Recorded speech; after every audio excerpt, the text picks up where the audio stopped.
Mənim ingiliscə praktik eləməyə heç kimim yoxdur. Bilirəm, bu problem səndə də var. Gəlin də bu problemi həll eləyək. Mən də speaking praktikası eləmək üçün dost tapmaqda çətinlik çəkirəm və əlbəttə ki də ülkədə və AI-da çarələr tükənməz. Bizim yardımımıza anamızın, babamızın süni intellekti olan ChatGPT qardaşımız yetişir. İndi mən telefondan çəkiliş elədiyim və kompüterdə də mikrofon hissəsi açıq olmadığı üçün sizə göstərə bilmirəm, amma bura video yerləşdirəm sizin üçün harda necə eləmək lazımdır deyə.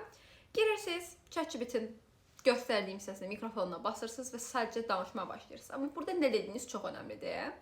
ChatGPT-ə deyirsiniz ki, biz səndən praktik eləyəcəyik və bunun nəticəsində sən məni dinlə, mənlə danış və sonrasında mənim xətalarımı mənə qeyd elə. Və beləliklə, sizin danışığınız bitdikdən sonra ChatGPT sizə başlayacaq. Siz pronunciation səhv edirsiniz, ya məsələn artikellər düzgün qoymursunuz, ya da bəlkə də başqa xətalarınız var. Bunları sizə göstərəcək və siz də yavaş-yavaş artıq speakinginizi inkişaf etdirə biləcəksiniz. Çünki xətalarınızı görə biləcəksiniz. Beləliklə də dostum yoxdur, bahanəsini aradan qaldırmış oluruq. Bəs sən ingiliscə öyrənmək üçün nə gözləyirsən? Getdin.